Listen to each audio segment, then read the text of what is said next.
This story comes to us from Sign Savings 9270. Print out the internet? Yes, ma'am. Let's jump right in. This is about a decade ago, but still well within the realm of the internet. I was a technical writer for the government and had slowly been transferring our old employee handbook, think government bureaucracy from the 1940s, into a modern and actually useful document. Think one page with our policies and links to useful websites, like Office of Personnel Management, forums for workmen's comp, etc. My boss wanted the whole thing printed out on her desk the next morning. This was Monday of the Thanksgiving weekend. I printed out the 200 or so pages and just had the links to the various websites in bold. This took about an hour, and I left it on her desk before going home that night. She calls me into her office on Tuesday afternoon and proceeds to yell at me at how stupid I am. Do I think people can just go to a website when it's on paper? No, I need to print everything out. I calmly tell her that these sites are pretty dense and deep, and it would be about 10,000 pages. She says she does not care. It needs to be on her desk, darn it, first thing Monday morning. Mind you, this is now Tuesday, and we usually had some Wednesdays off. I was not really planning to work Thursday, Thanksgiving, or Friday, as I had applied for leave and was looking forward to a nice, relaxing, long weekend. I don't have family, but I had plans. But okay, I asked for and got the request to have everything pertaining to the employee handbook online in a printed format. I also had real work and real deadlines. A bit of context. She was my boss. She did my performance appraisals, and she could make my life miserable and possibly fire me. However, my clients were teams that put together engineering plans, biological assessments, scientific journal articles, reports to Congress, etc. that had real-world deadlines. On some of these, if you missed the publication date, your agency paid $100,000 a day in delay fees. Or you would piss off a congressperson, which is never a good idea. And I was really getting sick and tired of my boss's request that took me away from my actual work. So I was printing and printing all the rest of Tuesday afternoon and then Wednesday. I had to go to the site, print, click on the next link, print, etc. On Wednesday, we got a congressional, a letter from a Congress critter that was actually important. Had we not gotten that, I might not have done what I did. I got overtime approved pronto to take care of this request, so I did work Thanksgiving. As I was doing that, I kept on printing and printing. I used up every sheet of paper in our 14-story building. I kept on researching the response for the congressional, printing, going to the next floor to carefully get that packet of paper to tuck under the appropriate page, etc. I had paper in about 20 different conference rooms. I could have done the congressional in about 8 hours, but it was not due until Monday, and all of this printing took me a good 24 hours of work. So I put in 32 hours, Thursday, Friday, Saturday, and Sunday. Got it done. This is now 2 stacks of paper, each about 6 feet high. I was way under in my estimation of 10,000 pages, as it was more like about 30,000. Remember, I had at least 5 printers going at once for 4 days, etc. I put this in my boss's office, which was already none too clean and pristine. I got written up with a disciplinary hearing and everything. The charge was malicious compliance. I kept my job only because I did have her request in an email. OP added an update to this story. It says, update and explanations. I did not expect this to get more than a few hundred views, so thank you all for reading and being amused. A few explanations from questions in the comments. I kept my job only because. I say that because the boss was very upset and was going to HR demanding that I be put on a performance improvement plan where she could then take her revenge and create other issues that would have gotten me fired. I was probably not in danger of being fired simply for this action, but I was not put on a PIP. I was given a disciplinary letter, so the only actual fallout was that I could not get a bonus. We get $1,000 bonuses if our performance is above average. I would have been okay in a RIF as this is a mild punishment. Yes, the charge actually and literally was malicious compliance. That was what was written on the disciplinary letter. She could not get me on anything else. She had not set any limits. You can only spend X hours, print out X materials, etc. And I had her instructions in an email to print out the handbook and all pertaining information from websites. I do not remember the exact wording. I probably should have kept that all these years, but when I left the government after 3 decades, I pretty much threw out everything. The 2 6-foot stacks were not just the paper printouts. The handbook covered everything and was more of an intranet in itself. I had been working on this project for a long time in my spare time. The handbook covered everything. In short, this was a well-organized intranet where you could quickly find exactly what you needed and no more.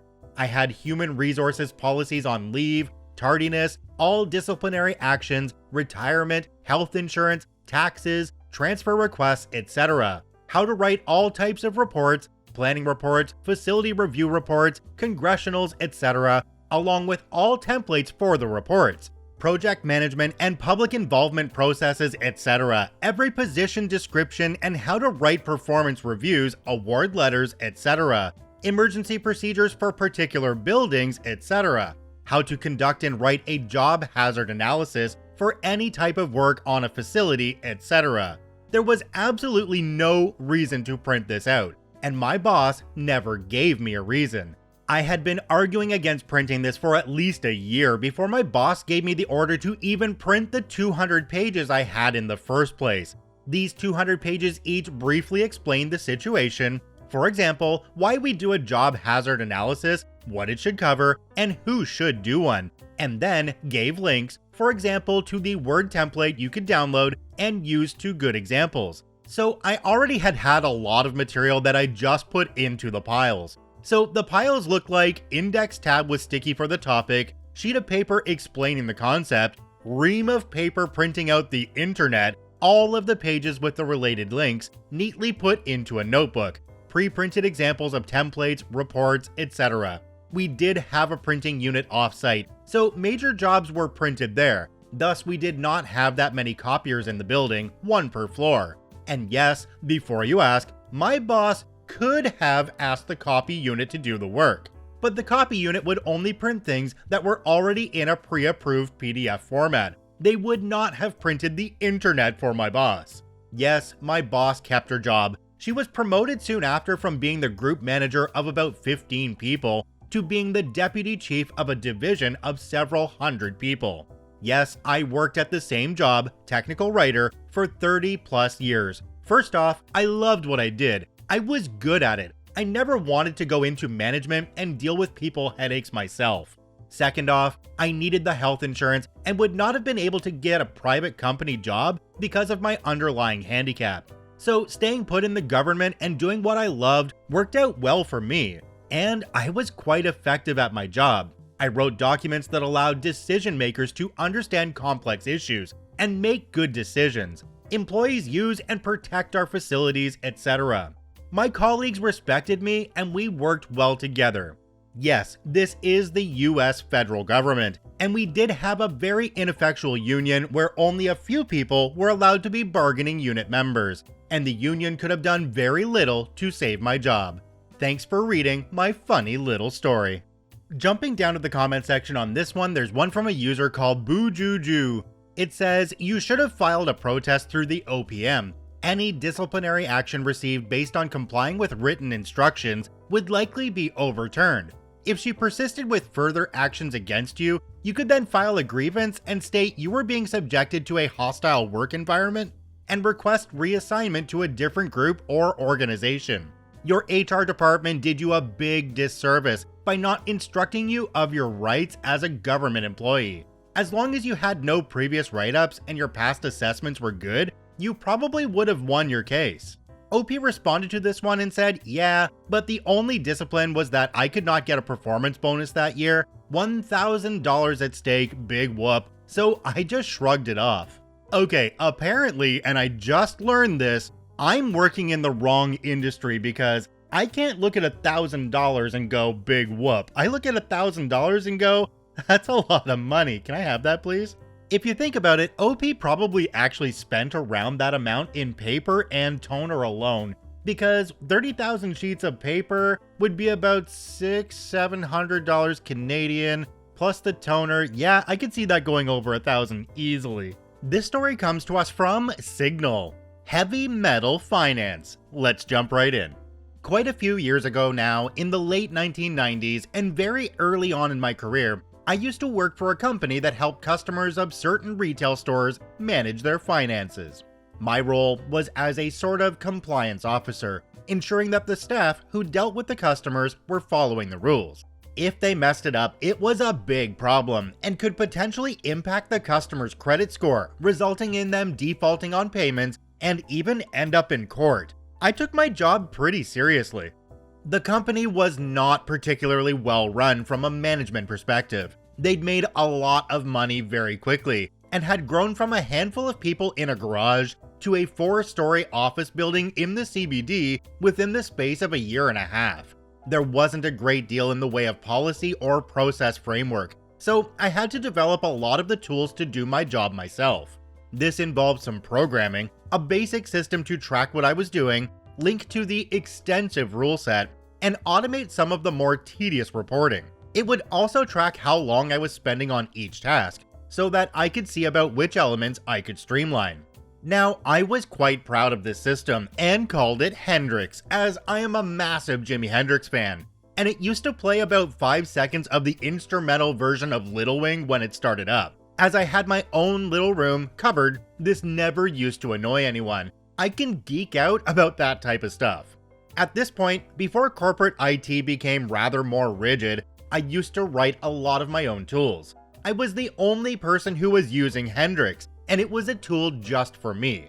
My manager, the archetypal middle manager, decided that because it allowed you to quickly reference which rules applied to which situation, it should be rolled out to all staff. Now, I had previously considered this, but I argued that I couldn't guarantee that it would be fit for the task because I designed it for my own use, and I'd need to make some changes first. But he rolled it out anyway without me even getting a chance to tweak it. He got a Team Player of the Week award for introducing a tool to make life easier for frontline staff. In his acceptance speech, this was a big rah-rah thing each week for the company. He thanked his manager. I didn't even get a mention. Then, 2 weeks later, he realized that I'd been recording how long I had been working on certain tasks within the program.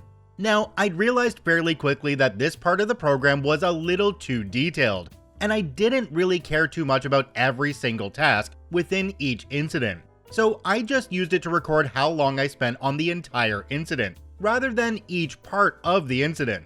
My manager invited me to a meeting about Hendrix, no details given, and I attended thinking it was going to be a list of requested features, only to find out that the head of HR was there and I was being given a written warning for falsifying timekeeping.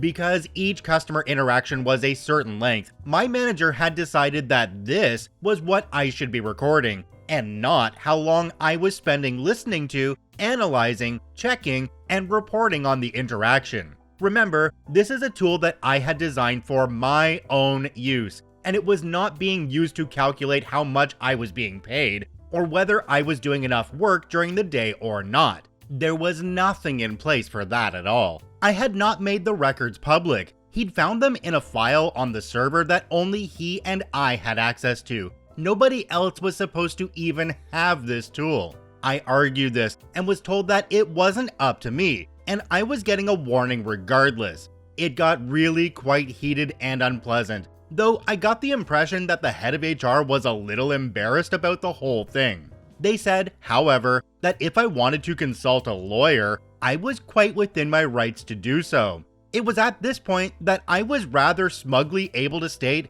that I would get 2 lawyers there within the hour, as both my parents were practicing, and my mother was, in point of fact, an employment lawyer. Suddenly, there was a completely different attitude from my manager. There was an attempt to roll back the issue and turn it into a suggestion that perhaps I should be a bit more careful with my timekeeping in the future. But I was pretty angry at this point. I pointed out that my software had been rolled out to all staff against my wishes. I was told that this wasn't up to me as it was company intellectual property, until I advised them that I'd written it in my own time, at home, on my own computer. I was plugging into the official government rule set and not the corporate intranet one. I had not confirmed it fit for general release at all. I had received a special dispensation from IT to install it on a single work computer, mine, and I would require them to pay a license fee for anything beyond this. To be fair, this would have been tied up in court for a long time, and I've got no idea whether I'd have been successful. So in the end, I relented. If they wanted to use Hendrix, well, I guess they could.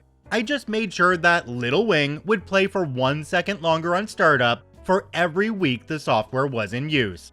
Then I quit the following Monday and was working for another company by the Monday after that. 3 or 4 months later, I got a call from my former manager asking to come fix the problems with my software. He hung up when I quoted him my consultant fees. I don't know why IT weren't able to figure it out. It was just a setting in a text file, not at all hard to find. A friend who remained in the company tells me they continued to use Hendrix for a whole year. The mornings in the call center were apparently horrifying, with Little Wing playing for around a minute every time someone started a new shift.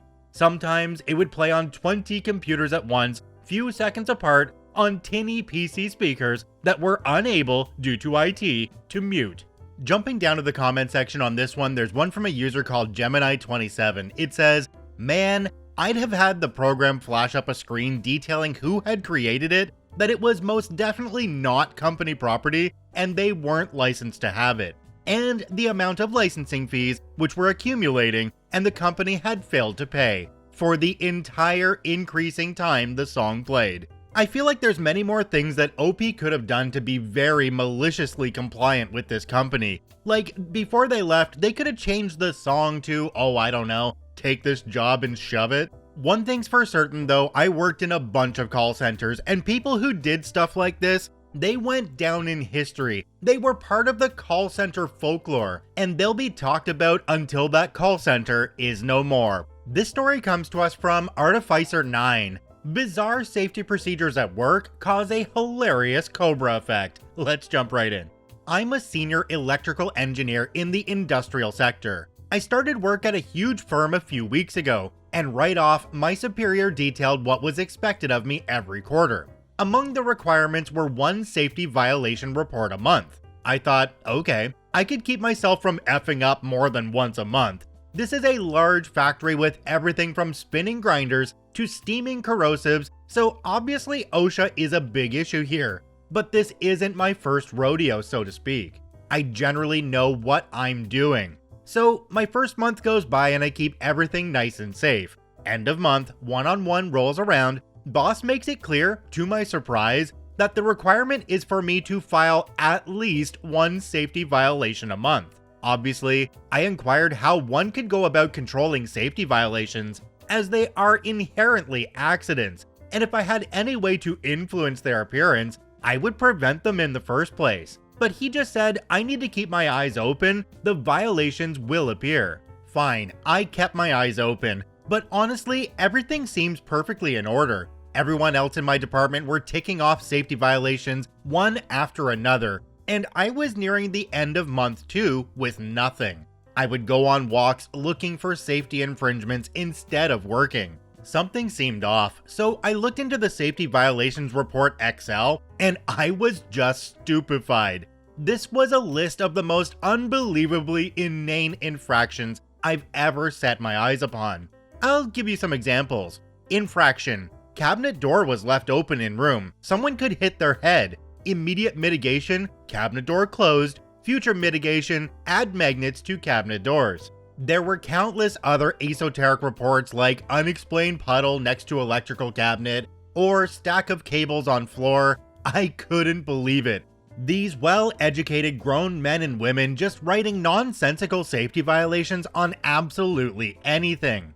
I tried approaching one of the guys about it, but he just said to keep my eyes open, the violations will appear. They keep repeating it like it's a mantra and then change the subject. I thought this was ridiculous enough, But then one day, a report came in about a ladder missing one of the plastic caps on its legs. Immediate mitigation, plastic cap found elsewhere and secured in its place. Now, I was the last one to use this ladder the day before, and it was perfectly fine, which led me to my conclusion that this man was purposely sabotaging company equipment just so he can fix it and then write a safety violation report. I feel like I'm in an episode of The Office. Everyone I approach about this just brushes it off. Maybe it's because I'm the new guy? Anyway, I couldn't show up to my second monthly evaluation sans safety report, so I went to a random grounding cable, slightly unfastened the bolt, took a picture, and then fastened it back in place. I wrote a report about it, and the OSHA guy commended me in person about my vigilance.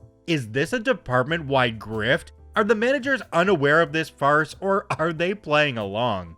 Usually, this would be a huge red flag, but everyone is otherwise really nice, and the pay is great. Anyway, ideas as to what I should sabotage next month are welcome.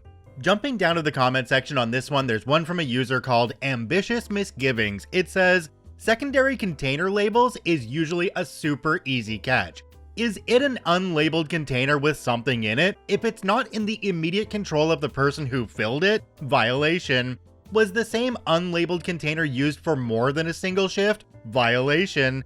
Are they illegible and need to be reprinted? Violation. If you have any type of material that gets poured from a manufacturer's container into another container, it applies. Have fun. OP responded to this comment with, wow, that's gold. I'm set for this quarter. I completely understand the company in this case wanting the employees to be vigilant about safety violations, but this is not the way to do it.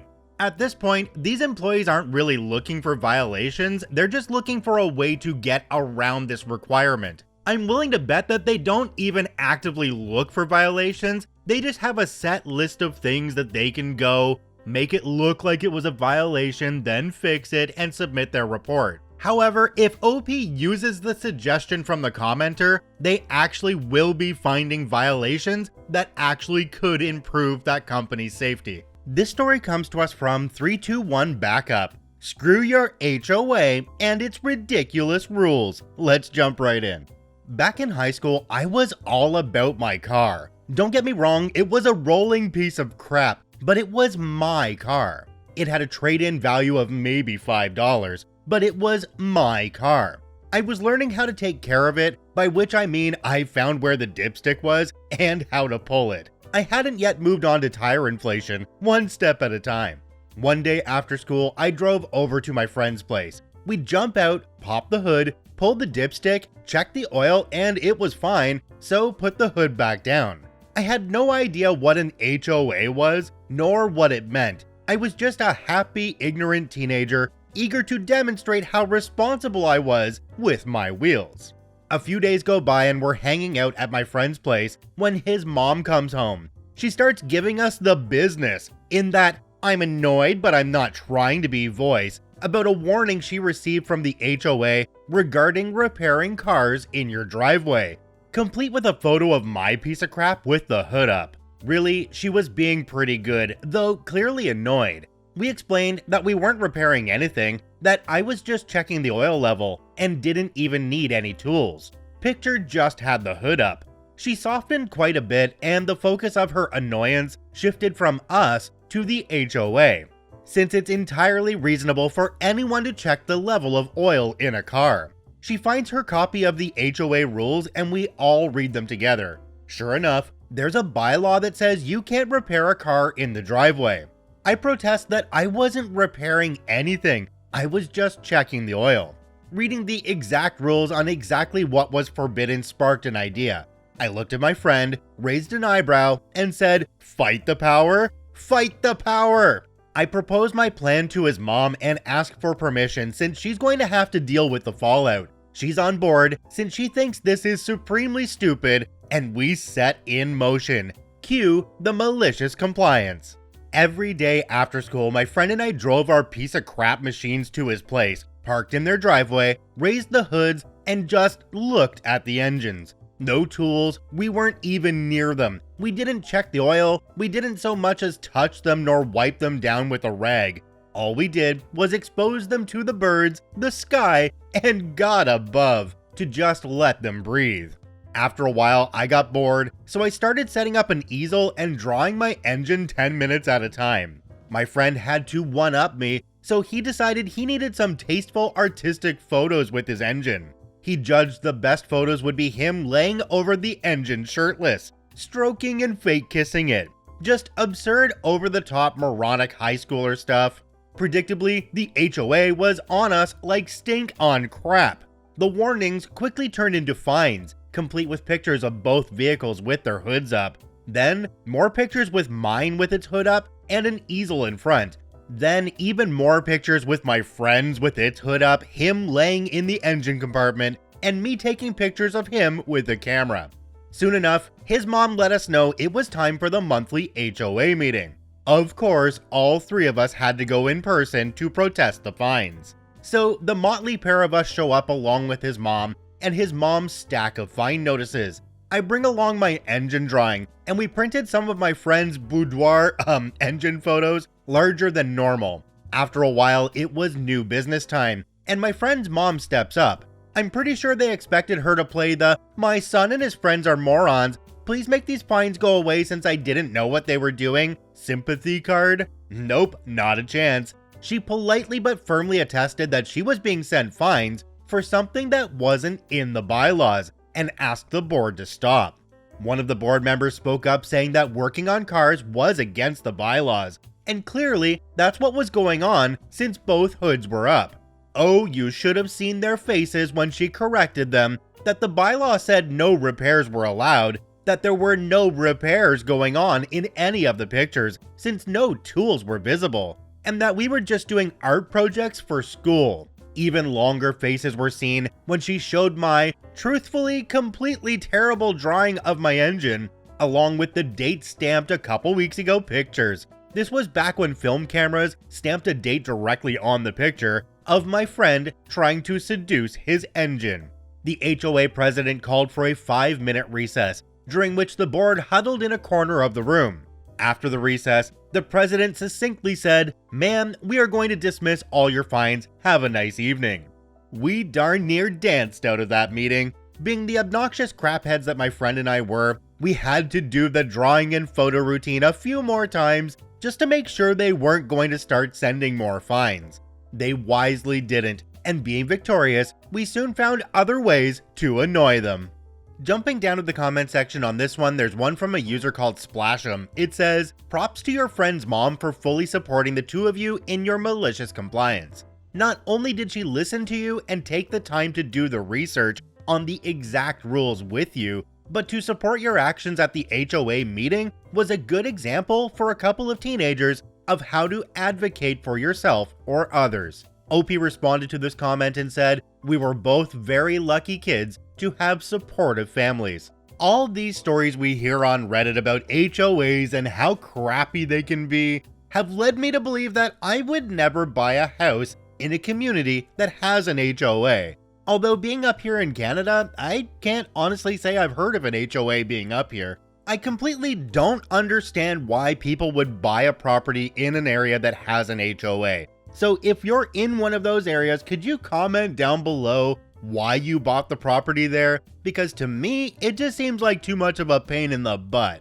This story comes to us from Atism. Don't hurt the hand that feeds you. Let's jump right in. I'm working for a pretty big company. Lots of departments, lots of "we are the best" talk, and we really are. Core values are followed pretty well, and major issues get dealt with quite well. Apart from my boss, who we can call Gail. She's a micromanager to say the least, and a workaholic who expected you to do a lot, but never outside of your normal shift, since she thought OT was the devil for us hourly workers. My first malicious compliance was Gail tasking me with this monthly report to hand up the chain to Mandy, who was a pretty big deal. The report was intensive and very in-depth, so it took a lot of unpaid overtime to learn and get it down. Gail did not appreciate it and questioned what I was doing as to why it was taking so long. More on this later, as learning something out of my scope was not too appropriate. Myself and Mandy got to know each other well and developed a great working relationship, which certainly benefited me as much as it could. We were generations and countries apart, no romantics. Gail found out Mandy was asking me questions about my sites, and for some reason didn't take too kindly, and informed me that any and all communication from myself to Mandy must go through her, Gail, including this report. Thankfully, Gail has a company-wide reputation for being a bit cray-cray, so I could hear Mandy roll her eyes on the phone the first time Gail sent her a report rather than I. I had told Mandy that Gail knew very little about this report, especially the most important part, and 2 specific questions would likely have her forward those questions to me to answer. So, of course, those 2 very specific questions were brought, but not by email, but rather on a big call of bigwigs, just as I happened to step out of the office and was unable to field quick questions from Gail over the computer. And the feedback was nothing but a roasting from Gail, as she had, of course, said the report was hers initially, and thus the report was taken away from Gail and I altogether. This upset Gail, so she hammered back why I didn't do other work while I was learning this report. 6+ months had passed, and I had it down to an absolute science that took no time updating, and asked me to begin logging everything I do every day.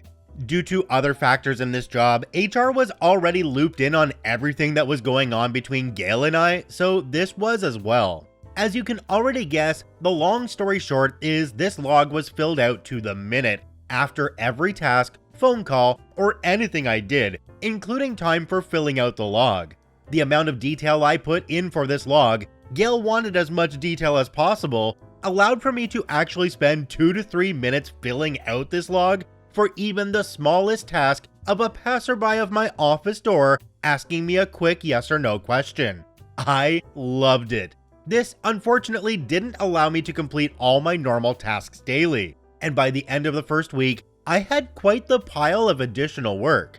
Gail, myself, and HR got on a call to discuss all this after the week, and HR obviously sided with me and told Gail to either push work off me to someone else or get rid of this log that showed I was skipping breaks. Good thing I wrote on the log. These weekly calls also got myself a separate payment for an estimated but realistic amount of unpaid overtime due to the first paragraph and another project. Good guy HR.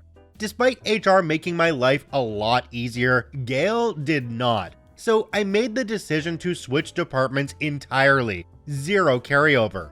Within 2 months of my switch, the entire department was functionalized, with a few other departments due to creating a better balance of work to employee, changing the job scope of all my former colleagues entirely, and coincidentally rendering Gail's job useless. She was pushed to a special projects role for a year, where special projects then magically ended and she was let go.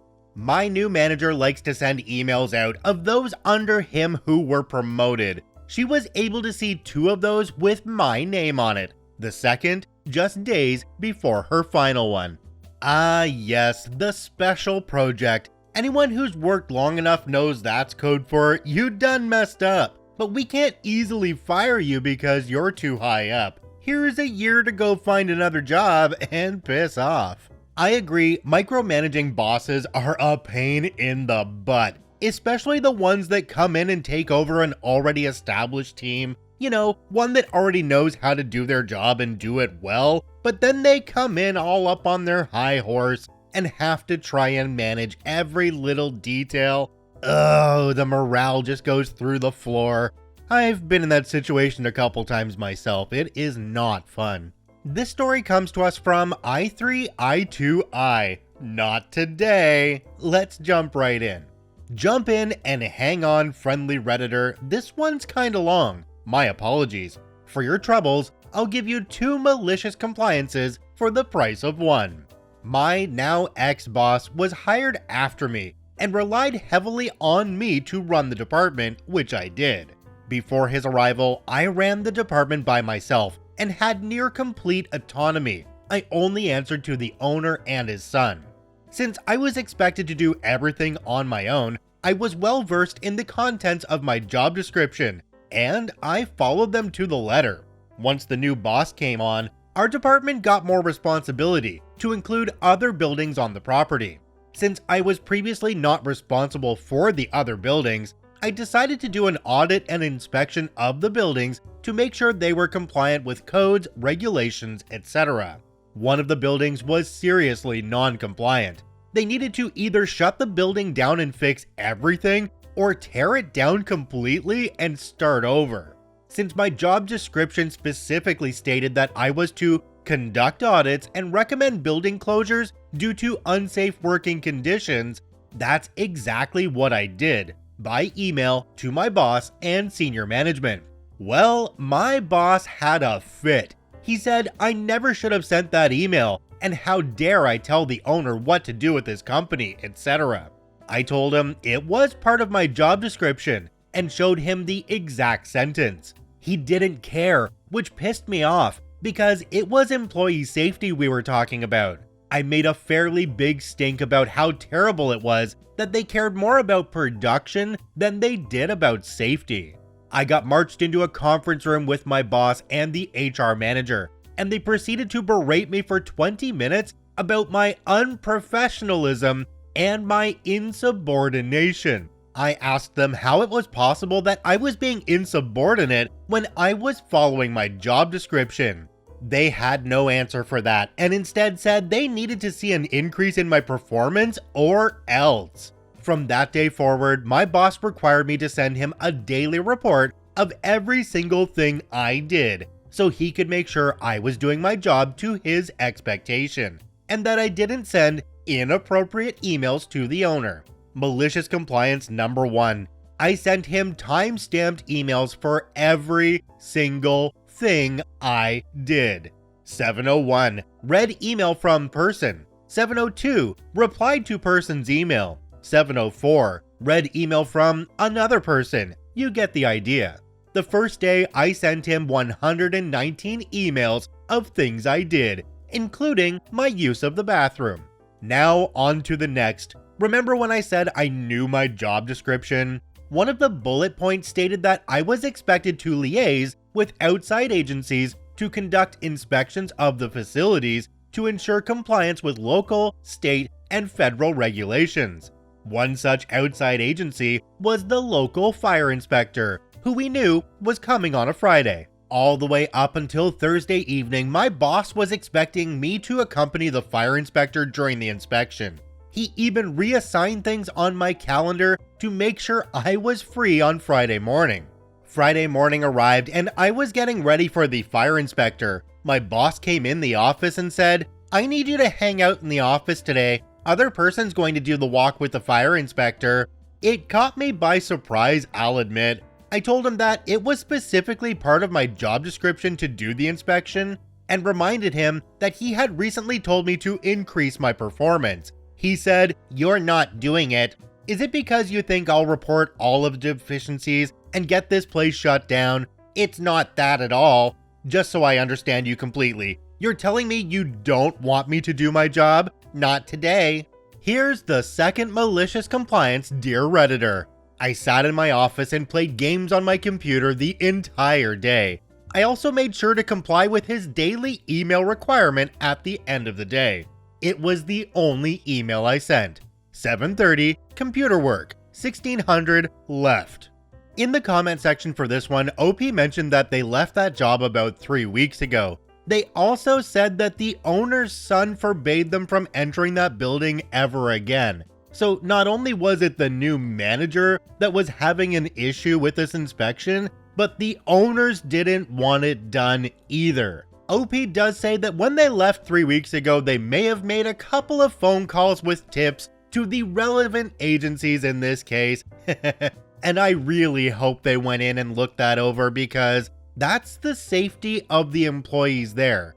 OP, there's no shame in making those calls and putting in those tips. Well done. This story comes to us from Purple Bat 811. Fix my issue but don't talk to me about it. Okay, let's jump right in. For context, I work in IT. I don't deal with generic computer problems. I'm an expert in a complicated program at work. Almost every department in my work uses this program. When bugs and/or issues are found, I do my best to fix it myself. If I can't fix it, then I forward the issue to our vendor who manages the program for us. Taking new versions of this program is a big deal. We just don't take it. We install the new version in a non-production environment, and every department must test it and sign off on it. This process can take 1 to 2 months to complete. Now enter our Karen of this story. Note that dealing with her has always been an issue. She always gives me crap for bugging her when I have questions. I thought it was personal, but I asked other people in HR about her, and they confirmed that she is always a pain in the butt to deal with. We were 1 day away from taking an upgrade. This upgrade was important as it had new features that were needed for new clients, plus several extremely needed bug fixes. This is after we went through testing and got sign off from every department to take the version. Of course, Karen opens up a help desk ticket on the new version. It's a big enough issue to cancel the upgrade, submitted literally in the final hour. Needless to say, even the higher ups were pissed, and I got huge pressure to submit this to our vendor ASAP. The help desk ticket stated the issue, and at the bottom of the ticket was this sentence: "You may not contact me about this issue. There will be no IMing, calling me, emailing me, or standing next to my desk." So I reviewed the ticket, and can you guess what the issue was? User error. Cue malicious compliance. Since I couldn't talk to her about it, I went straight to the higher ups, the same people pressuring me to submit the issue. Told them the problem, and I wasn't allowed to contact her about it. They said they would take care of it. About an hour later, Karen comes sheepishly to my desk. This was the nicest I have ever seen her. I pointed out the issue to her, and she said she would review it. 5 minutes later, I got an IM from her saying to close the ticket. The upgrade then proceeded as planned. This happened several years ago. I wish I could say she got fired for this little stunt, but that didn't happen. However, I got the next best thing. She was no longer in charge of testing. In fact, I haven't gotten a single help desk ticket from her since. Jumping down to the comment section on this one, there's one from a user called Stabmaster. It says, "Some managers say I'm way too 90s about it, but if it's not in an email or communication through the ticket system, I don't talk to people, particularly for that one reason. There is now an undeletable paper trail showcasing who said what I did versus what they say I or they did, how long it took to respond, etc." OP responded to this comment and said, "Yeah, I was shocked that she put that down in writing. Undeniable proof." So what I'm not understanding from this story, was Karen trying to delay the launch? Because it seems like putting in a statement saying don't contact me in any way, it's just a way to purposely delay things happening. But with a statement like that, OP did the right thing. Okay, you don't want me to contact you? Then I'm gonna go directly to management and they can deal with you themselves. This story comes to us from Senior Motor 2647.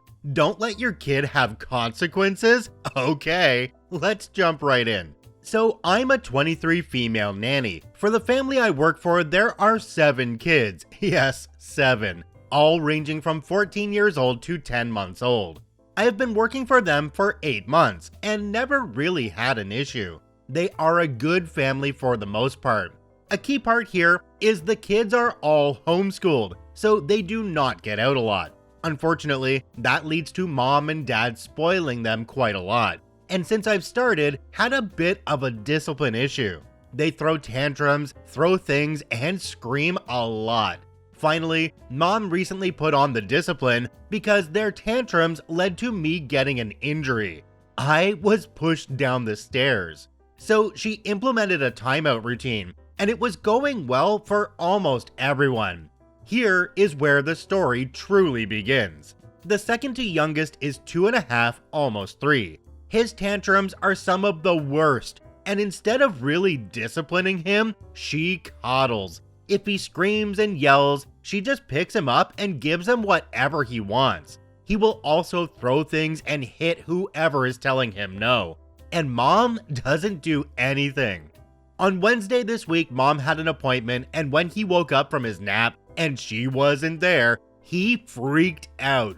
I tried to calm him by playing games, food, or reading books, but nothing worked. He just got louder and more aggressive. He even hit me and his siblings. Eventually, he woke the baby, and when I got her, tried to even hurt her. So with no other real options working to calm him down, I pick him up, sit him on his bed, and said, "Time out, you do not behave this way. When you calm down, you can come out." He finally is calming down after several minutes, and Mom comes home. She was quite upset that he got a timeout because she says that he is too young and doesn't know better. Now, I understand he is young, but I've been a nanny for a while, and I have learned 2 to 3 is normal age for discipline, so they learn to know better. I only do a minute per year age, and only goes longer if they can't calm down, though I check in every minute. She was also upset I used his room as a timeout.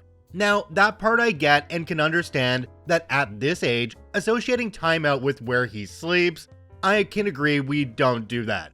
But I had to ask, when he's acting like this, what do you want me to do? She said, "Let me handle it. If I'm not there, give him what he wants. It's not worth the fight." Okay, but what if it's something I can't give? She replied, "If you can't, just let him go through it. He'll calm down quickly." I looked at her like, "Are you serious? You do realize how he can be, right?" But okay. Cue malicious compliance. The next day, Mom had another appointment and she was gone when he woke up. And of course, he wanted her and only her. I said, "Sorry, she's not here. Why don't we play a game?" He screams no. I ask if he wants a snack. No, he screams and starts slapping at my hands. I asked to go read a book or go to his siblings' room for playtime. He screams again and hit me in the face. I told him, "Please don't hit me." So he screams in my face and goes off throwing things at me and everyone around and just goes off. I tell everyone to go to their rooms. I tried everything to calm him down and it didn't work. So I did exactly what she told me. Absolutely nothing. He continues his tirade, throwing things, pulling things off shelves, and screaming. I obviously kept him from things that would hurt him, like glass, ceramics, and when he got on the table to push something, I picked him up and put him down. Though he did bite me really hard when I did that. Not enough to bleed, but enough to leave a good mark. I let this go for about, 15-ish minutes until Mom came home. And when she did, he was still freaking out. She just goes, "What is going on?" I explained the situation and told her I'm just doing what she said and letting him cry it out till he calms down.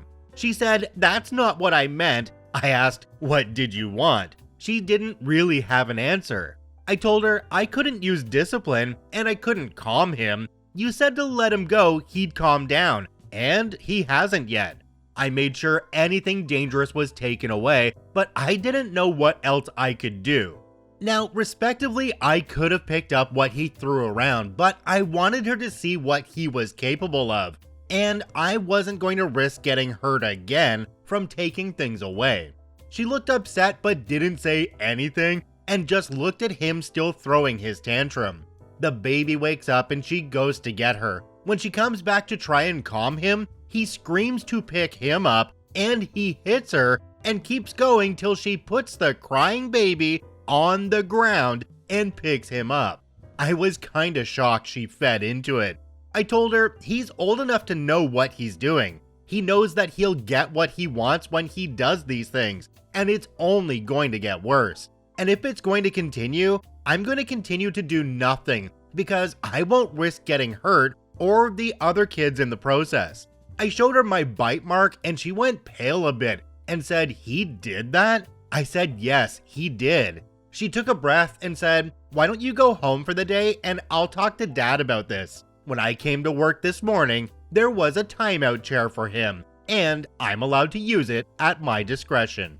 Jumping down to the comment section on this one, there's one from a user called OKCap204. It says, "They owe you for every injury, including the biting. The stairs incident is scary. You could have been seriously injured or even permanently injured. Are they not aware you could be filing multiple civil cases against them? The fact that there are other children in the household that are potential victims is another concern, especially an infant. And the mom put the baby on the floor to coddle the little spoiled brat.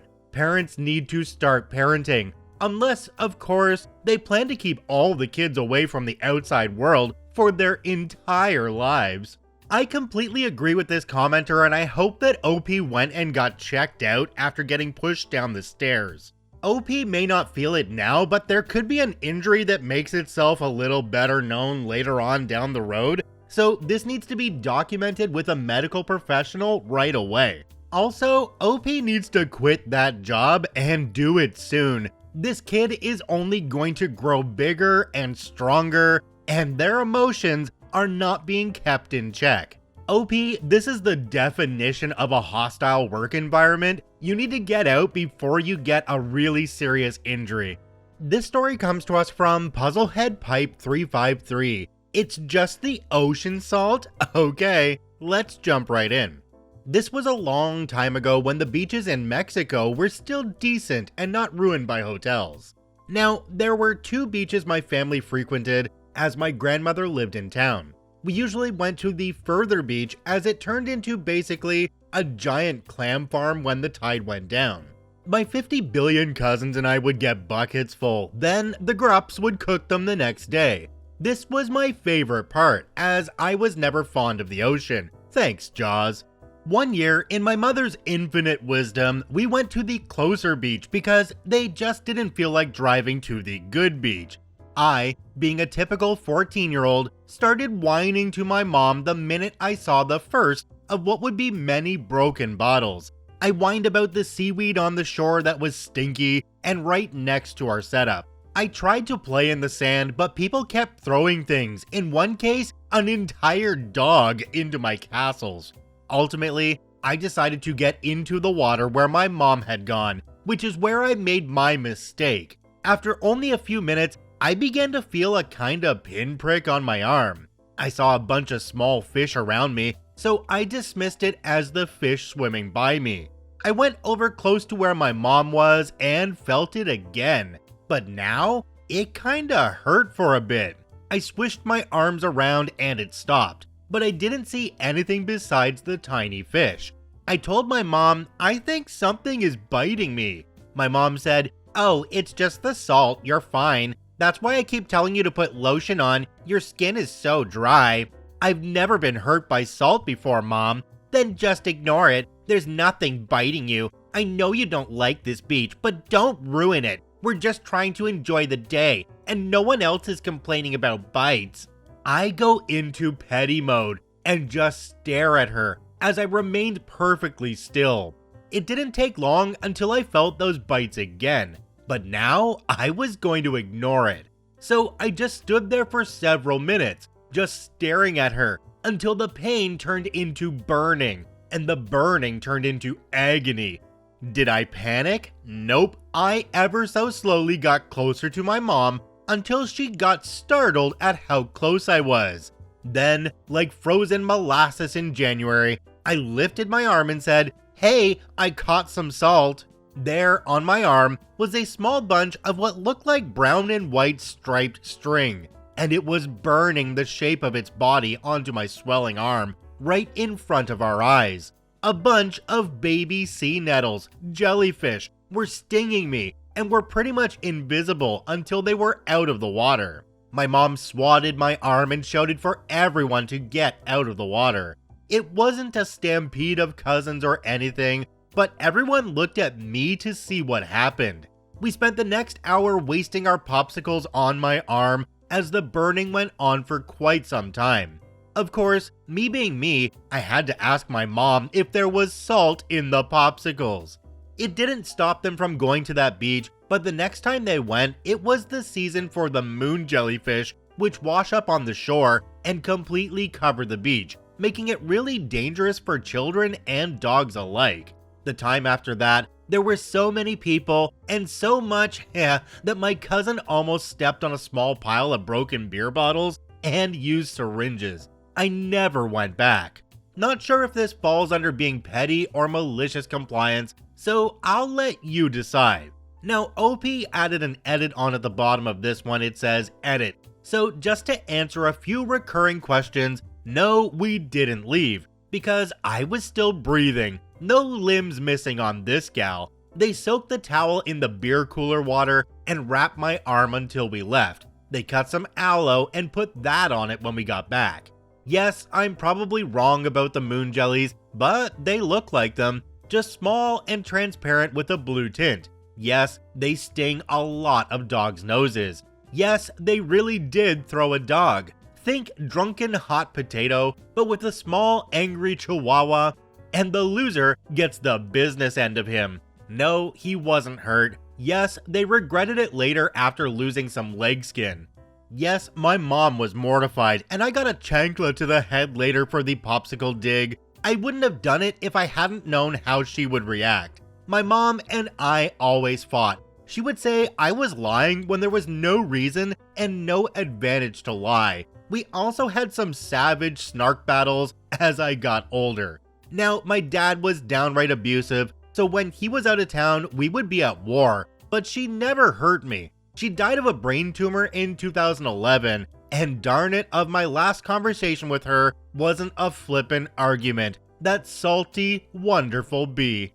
Wait a second here, are we in masochist compliance? Who in their right mind stays in water and allows themselves to be stung by jellyfish? I mean, ugh. Have you seen some of the pictures online of what people look like after coming into contact with jellyfish? And then the parents continue to take them back to that same beach over and over and over again.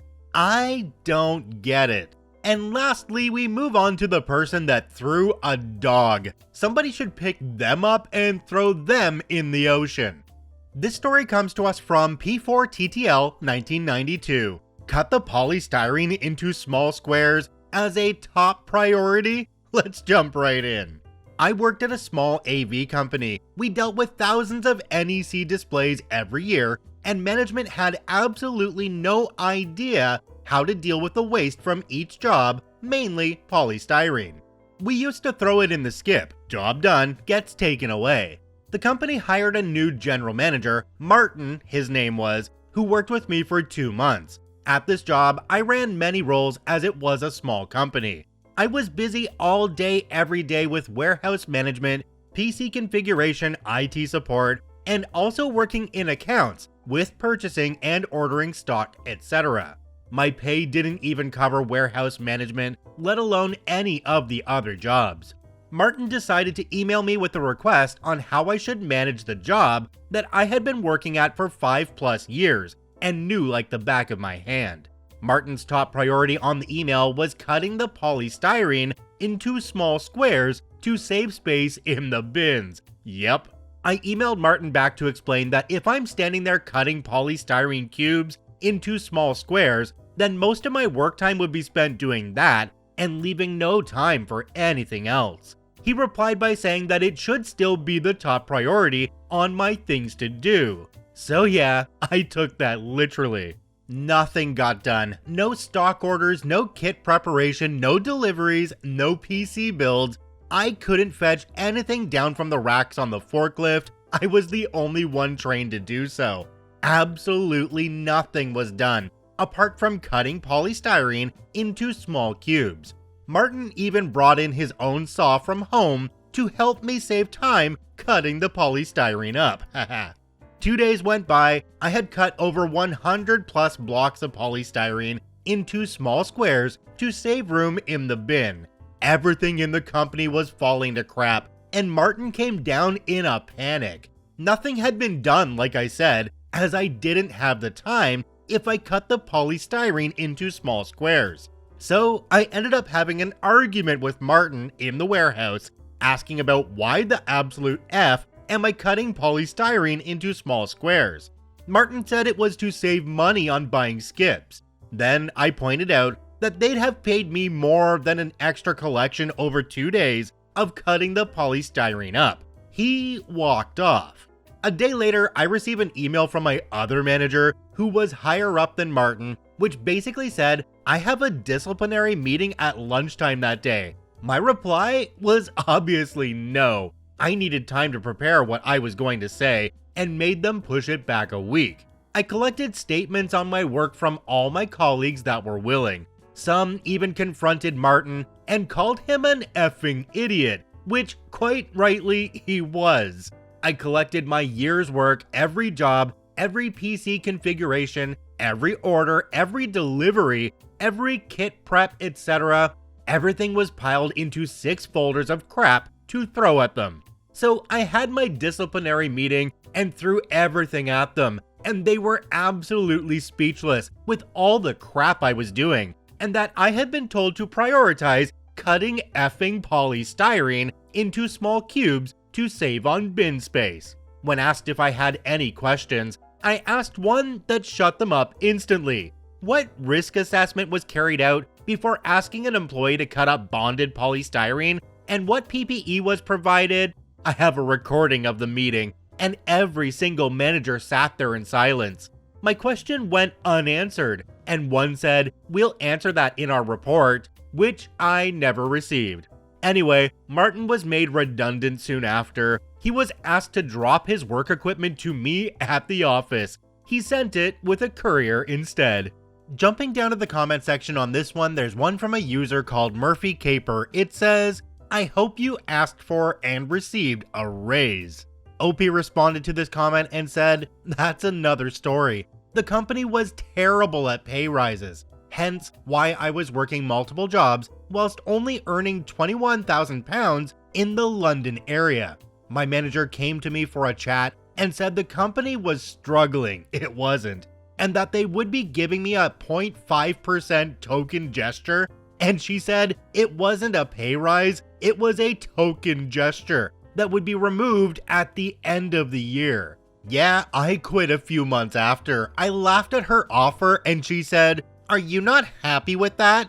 Obviously said to her, "Would you be?" And she walked off. Don't you all love new managers who come onto a job site thinking that they know everything when they haven't spent any time doing the actual job that they're supposed to be managing? It sounds like this is what happened with OP and the new boss. There was obviously no cost analysis or time analysis done before this order was given out. This story comes to us from Not the Golden Child 616. Do your job. Okay, Karen. Let's jump right in. I originally posted this in FU Karen, but someone seemed to imply it'd be a good fit for you guys. So enjoy this lovely exchange from Monday. So I work in online fulfillment at a large home, garden, and building supply store. Mysterious. My job title comes into play later, as technically we aren't supposed to work with customers directly, just point them in the right direction or find another associate who works in that department. I had a massive order to grab, several heavy and large pieces of sheet metal and screws. Problem is, the sheet metal size I need isn't where it's meant to be, so I'm having to scan pretty much everything to figure out what's what. Bigger problem, this lingering in the wild sadly put me in range of a wild Karen attack. Are you gonna help me or not? Suddenly, I'm very confused looking at her, especially as she hasn't spoken to me at all. Well, I've been standing over there forever, and you haven't offered to help me. My bad, I can try. I don't work in this department, so it depends if... Try? No, you will. It doesn't matter if you work in this department or not. I took some calming breaths so I don't lash back, wondering what this woman's problem is. Okay, what do you need? Definitely unable to control annoyance in my tone as this woman is yelling at me. This! Not joking when I say proceeds to suddenly pull out a screw and nearly stab me in the eye, shoving it towards me. I pushed her hand away, feeling much less calm as I have a PTSD reaction to people putting hands in my face, much less an effing screw. Now visibly shaking. Okay, ma'am, screws are at the end of this aisle on the left. What? I already know that. Okay, what size is that? What size do you need? You tell me. She takes a step closer as if trying to seem threatening. I was unable to hold back. I have no clue, ma'am. There's an entire wall of screws. It's impossible for me to tell its size by just looking at it. You will not come at me like that. Says me like she's royal, and I should feel afraid. Your manager would not like that. You think? Well, I can get a manager if you'd like. Maybe one of them can identify the screw by sight. Don't make me mad today. Just do your job. Cue what could count as malicious compliance. I realized I had already told her exactly where this product she needed would be located. Yes, ma'am. I walked away from her to my trolley and proceeded to continue looking for the items on my order. What are you doing? My job. What was funny was an aisle over, one of our assistant managers actually was nearby, with Karen ranting and stomping like a toddler. I walked over when I noticed him and told him I had 2 issues. 1, can't find the item. 2, got Karen he may want to talk to. He laughed and showed me where the correct size sheet metal improperly was, and totally ignored her, same as I was, until she huffed loudly and stormed away. I don't think she liked that my manager did like how I handled the situation. Jumping down to the comment section on this one, there's somebody that goes right after my own heart. Their name is PoGirl1135. It says, "What a nut. No wonder you bolted on her. She screwed herself out of a chance to get help." Okay, OP did miss a golden opportunity though to turn around and look at Karen and say, "I'm sorry, ma'am. I don't work in this department. May I suggest a manager who can tell you what size of screw you have loose?" This story comes to us from Chibi_T. Let the kids work? Walk the line of breaking child labor laws? Fine, let's jump right in. A bit of background. So a few years ago when I was in my second year of college, I got a job at a well-known beauty supply store. A red flag at first were that my manager, let's call her C, didn't give me my hourly wage until my first day, and I came in to sign the onboarding paperwork. But college is expensive and I got my first apartment at that time, so a job was a job. One day I come into my afternoon shift and I see 2 kids putting out stock from boxes onto the shelves. One was about 10 and the other maybe 6 or 7. I was very confused. So I walked to the back room to clock in and asked my coworker what was up with the kids. And she told me they're her grandkids. Still a little confused, I shrugged it off until C came back from her lunch break and I decided to ask her what to do about the kids because they were kind of in the way and we had quite a few planograms to do. They're essentially the shifting of shelves and products on the shelves to make room for new products or removing old ones the company no longer will sell. C decided then to tell me that she is watching them today and decided since it was stock day that she was going to get them to help and give them like $10 each at the end of her shift. She usually opened and left a couple of hours before close, so that was close to about 8 to 5 kind of hours, meaning these kids have been doing this for a while and just for $10. Now, our merchandise wasn't heavy, except for 3 to 4 different gallon-sized bottles of shampoo and conditioner we kept for salons. But it didn't sit right with me that this woman was basically employing her underage grandkids to do work for her in this store. And there are quite a few chemicals we handled that would sometimes come spilled in the box, and if we didn't handle them with gloves, we could risk burning ourselves. I know because I made the mistake my second week there, and burned my hand a bit with an unknown combination of bleach, toner, and something else in a mishandled box of assorted hair products in bottles. I digress. So yeah, breaking the law and whatnot. So I tell her, and this is roughly how the convo went. So this is pretty wrong, and I don't feel comfortable working alongside these children.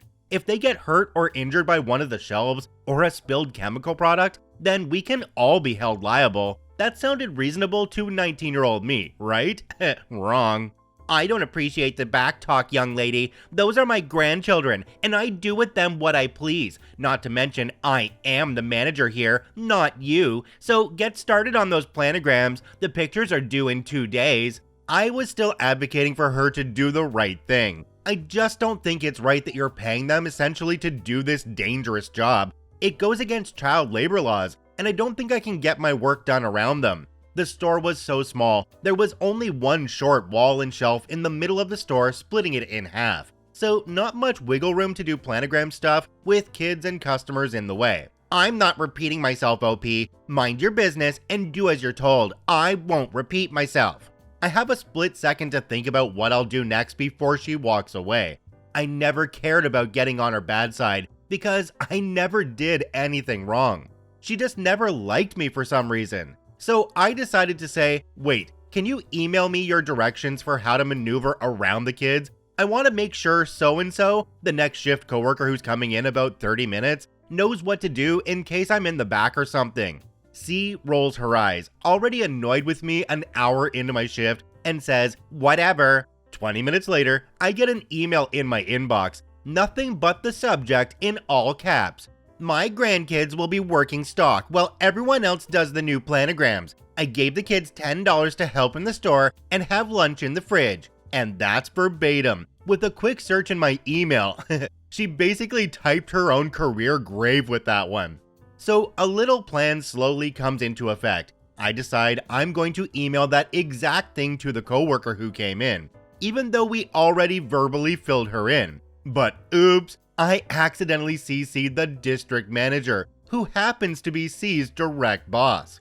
In the meantime, I do as I'm told. I finish up what I can of the planograms for the day and on to the next day. C has her grandkids in again. Same old set of directions. I have her send me an email, feigning stupidity so I can send it to the next shift worker and accidentally CC the district manager again.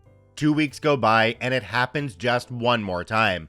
I eventually get a call from an unknown number on a day off, and hooray, it's the district manager. Let's call him Dave. And he says, hey OP, this is Dave calling from our district office. I was getting back to you on this email that I was CC'd in a few weeks ago that you sent me. What is this about grandkids and $10? I explain everything to him, and of course, with the emails as proof, there's no deniability. He says if there is anything else that I find to please let him know, and then tells me he will forward all of this to the head of HR and they will begin an investigation. I'm feeling quite satisfied and continue to work as though the phone call never happened, and she eventually did stop bringing her grandkids by, but not before the investigation was rumored to have started. A month and a half passed by, and I put in my 2 weeks notice because I found a better job and hated it there. She tried to fire me, but it didn't work out, and I came back the same day she fired me, story for another day, and I get a call from Dave again. He tells me they finished their investigation and found her conspiring to break child labor laws or something like that, and will be removed from her position, but also found in their investigation that all 5 stores in the district got a complete clean out of every level employee in the store, because they found many of them were falsifying their rewards points, essentially inputting their own phone numbers instead of the customer ones so they could get more discounts. Okay, so that story ended right there, and it was a really quick ending, so that leads me to believe there's a cover-up going on. Do you really think that they came up with this reward point thing beforehand? Or they just needed something to cover this up and hide the child labor law issue so they didn't get in trouble with the Department of Labor? You know that when Dave talked to HR said, oh, I need to protect the company, and then they looked for anything they could to get rid of that manager. They stumbled across the rewards program thing, found other people that were doing the same thing and fired them all at the same time, because then it looked like a big investigation that had nothing to do with that one store breaking child labor laws. This story comes to us from Rare Cheesecake 9701. Stop bothering us with that deadline. We've got this. Sure thing, kids. Let's jump right in. Hello everyone, this story is somewhat fresh and I'm still smirking when I remember it, so I decided to share. Some background: I, 27 female, work in IT. I'm a well-respected and known member of the IT party circle, where I live, so to speak. I am not jaw-dropping, but people know me and I have a very good reputation. One of the things is that I got to the point in my career when I wanted to give back. So I started mentoring others. Mostly, I mentored adults or those who were closer to me in age, career advice, how to apply for different exchange programs that can boost their professional growth, and improve their speaking and writing skills, the usual. But I always was one up for the challenge and decided to try and mentor kids. It is not a secret that IT and STEM are increasingly popular right now, and more people want to get into the field. Therefore, there are myriads of boot camps, hackathons, and mentoring programs for all ages. So I signed up for one such program as a mentor. Teach kids how to code with blocks, tell them what AI is, and how to develop an MVP. It sounds more complicated than it might look at first glance, especially when you are an educated professional with a degree, explaining concepts that are rather complicated to children who may have less than 1/50th of your tech knowledge. I must add that participation in the said program gives kids credits and can help them get into better schools, or even be eligible for some university scholarships later in life. So only pros if you ask me. The only thing is that they must upload their MVP project to the site before the deadline. I was assigned 2 teams, primary early middle schoolers, Team A, and high schoolers, Team B. Both had 5 members, and the youngest in Team A was 8 years old. I thought, oh my gosh, that will be tough, thinking about Team A and how I am up for a tough time. Also, since they are so young, the parents of the kids must observe Team A meetings and my lessons, and parents equals problems. Ironically, despite my worries, even with help from the parents, the kids in Team A were doing great, but the same can't be said about Team B. A little side note, with my mentees, I have 2 rules. 1, at least 1 meeting per week. At least 50% of the group must be present. 2, communication. When I type something, like tasks to do or reply to a question asked before, I ask my mentees to respond. Not even text, a thumbs up emoji will also suffice. We all know that red status doesn't mean much when you can accidentally open an app for a second and swipe it to clear RAM on the phone. So Team A attended all the meetings and responded to my assignments. There was a curriculum provided by a program to follow, and they were very receptive overall. When Team B started okay, but then started not showing on meetings and leaving assignments read but unresponded.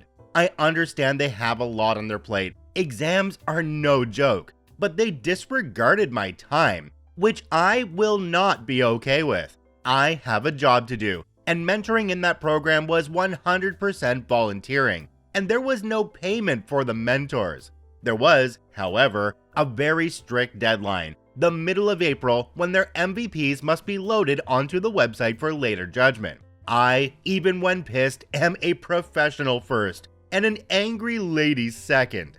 So I wrote multiple messages asking for updates on the project, with warnings at the end that deadline is April 15th, don't miss it. After one such message, the so-called leader of Team B, Sam, wrote me this. Hi OP, I know that you probably mean well, but you only bother the team with those deadline messages. Can't you chill out? When we need you, we will contact you and all. Just get off our hair and let us do our job. I'm sorry if that hurts your feelings. It is what it is, heart emoji. After I read that message, I was like, WTF?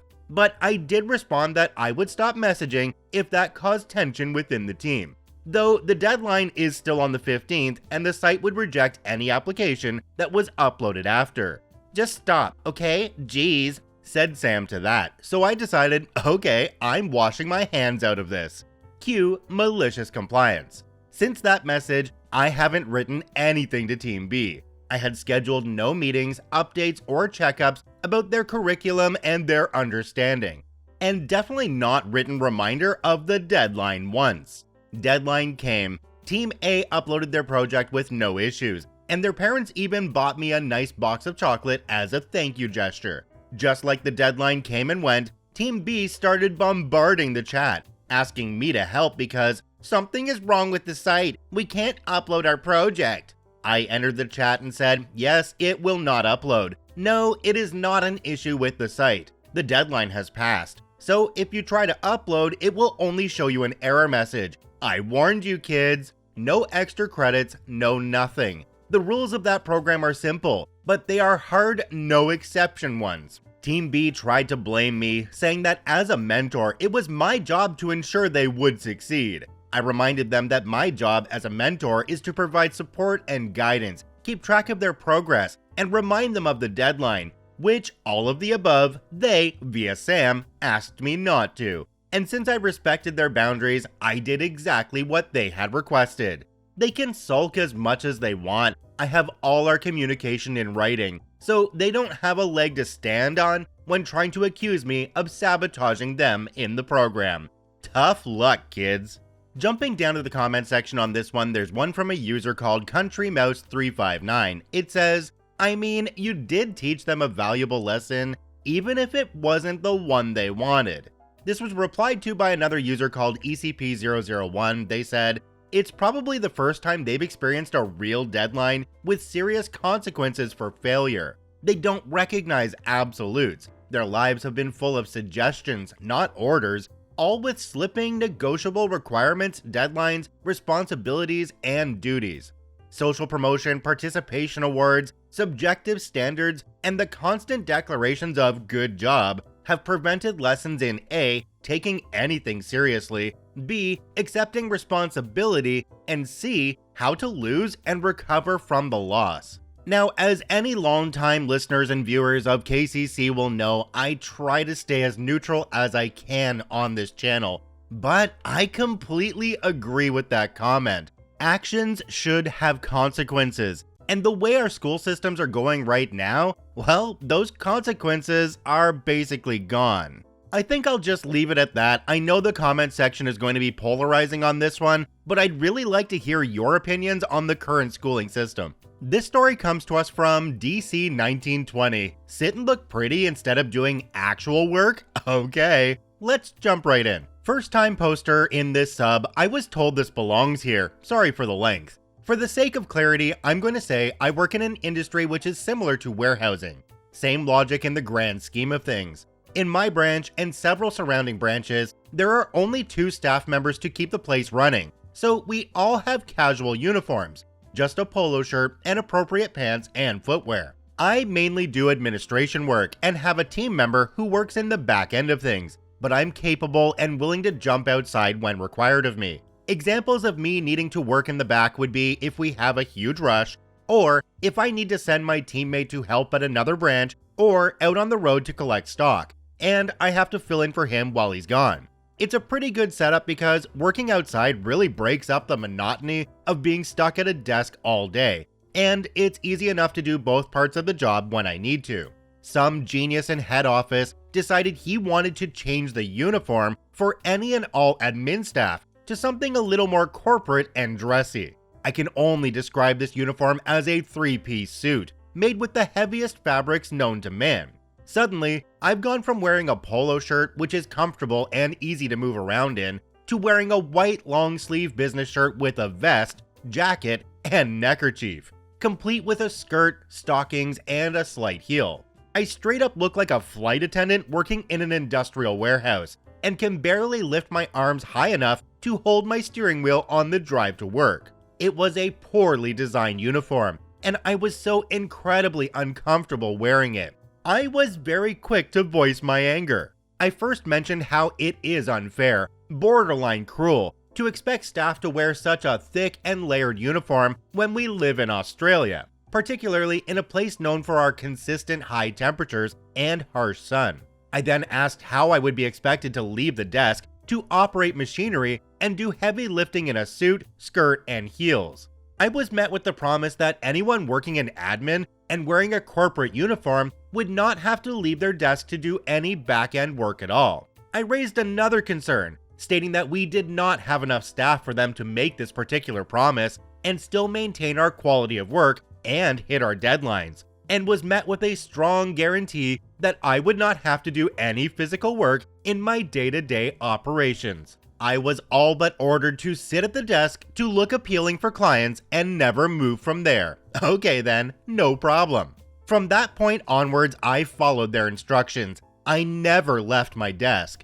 There would suddenly be long wait times for orders and fulfillments because my team member was on the road on a job and there was no one on site to continue his work until he got back.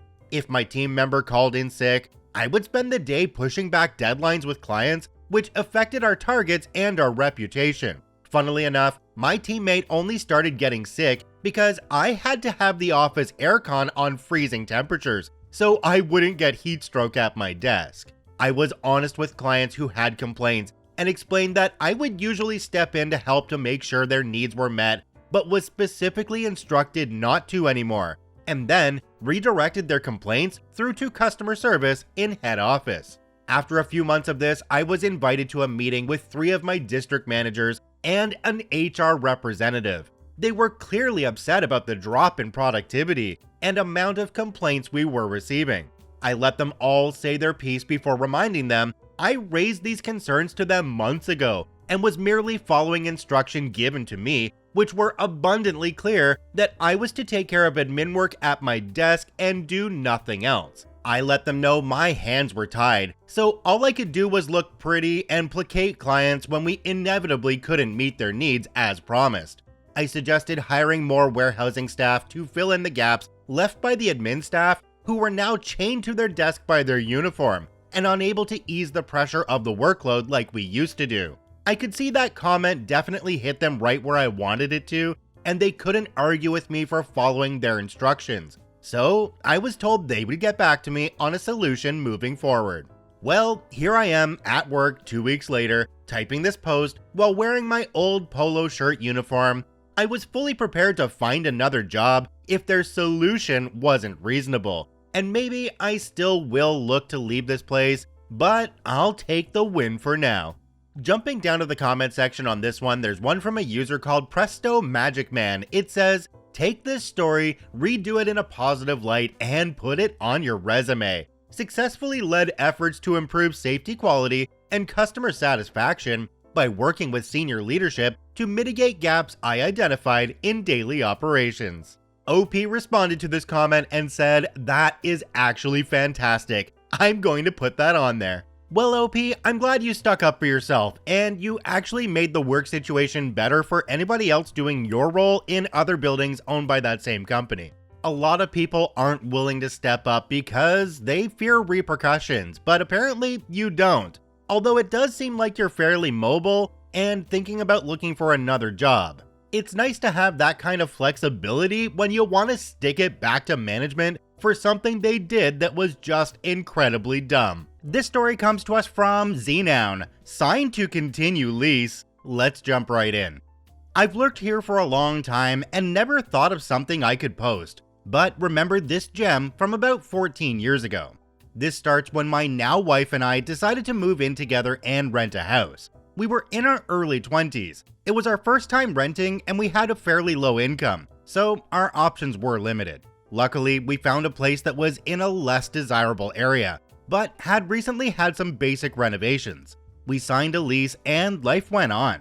Our first 12 months went by with a rental inspection from the agent every 3 months or so. Never got any feedback, and being new to renting, figured everything was okay. We had a couple items that needed repairing in that time, so I met the landlord and got his details for organizing repairs. He seemed like a decent bloke, probably early 40s, reasonably handy, and did some repairs himself. The first year went by, the lease came to an end. They increased the price and we signed on for another 12 months. Then it happened. About 2 months later, the agent came to inspect along with the landlord's wife. The wife turned her nose up at absolutely everything and made a number of insulting comments about our furniture when she thought I couldn't hear. We got an inspection report after that gave us a huge list of items to rectify and 2 weeks to do it, or they'd initiate proceedings to evict us. Naturally, after never hearing any feedback from any other inspections, we were shocked. The items were mostly minor nitpicks, with the worst thing being to move our cats outdoors, clean the oven, and poison weeds on the path in the backyard. We were fine copping it on the chin and doing what they asked, except for the cats. Initially, when signing the lease, it said no pets, but we requested and got acceptance for our indoor-only cats. It was noted on the lease, but not on the copy I had. I was kicking myself for not having it in writing, and knew I had no chance if they wanted to push the point. So I called the landlord rather than talking through the agent. He explained that tenants in other house they owned had been using it as a drug lab and the agents had never picked up on it. So when they found out, his wife insisted on going along to our inspection, hence why we got a bad report. I talked it out with him, and although he was very patronizing toward me, he agreed we could keep the cats inside as long as we kept everything clean and the next reports went fine. So we did as they asked, and they increased the inspections from once every 3 months to once a month, which is the minimum period they're allowed. We had a list of things to fix after every inspection. It made our life hell. We felt like intruders in our own home. We grew to hate living there, and it put a strain on our relationship. Luckily, or unluckily, depending on how you look at it, my father passed away around that time. So I ended up with inheritance money from his super fund and the sale of his house. My wife and I used the inheritance as a deposit to buy a house of our own, sorted out a loan agreement, and found a place we liked. Now, this is where I finally get my chance to repay them for making us feel like indentured servants that only existed to vacuum carpets and scrub walls in our home. By some miracle of luck, I negotiated the settlement date for our new house to be 1 week before our lease was due to end. This meant that we wouldn't have to break contract and be stuck footing the bill while they found new tenants. Better yet, they sent me a letter saying our lease was due to end and included a new lease agreement with a large jump in rent. The letter said we had to either sign the new lease and send it back to them by a date that was 2 weeks before the end of lease, or consider the contract ended, move out by the end of the lease term, and hand over the keys. It said nothing about telling them we didn't want to renew the lease, so I didn't. I didn't want them booking open inspections and intrude further on our lives to show the place to new tenants, and decided they didn't deserve extra notice. The days ticked by, a couple weeks went past, and my wife and I were busy getting ready to move. I didn't get contacted by the agent again, until my phone rang 1 week after the new paperwork was due. Literally the day before we were moving out. It was the agent, of course. They greeted me nicely and said it was just a reminder that we needed to sign the new lease and get it back to them. I told them, oh, we aren't signing it. We bought a house and we're moving out tomorrow. The other end of the line went dead silent for a good few seconds, while my face got stuck in a grin.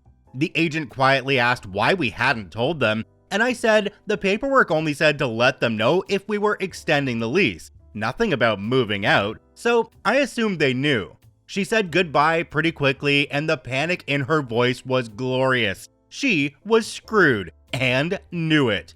I wish I got to hear more of the fallout, but my wife and I moved out, cleaned the house over the remaining week, and I handed the keys over. They never booked any open inspections in that final week, so the house sat empty for a while, waiting on new tenants, and the landlords missed out on some rent payments. We also checked the listings and saw they advertised it at a lower price than what they were going to gouge us for.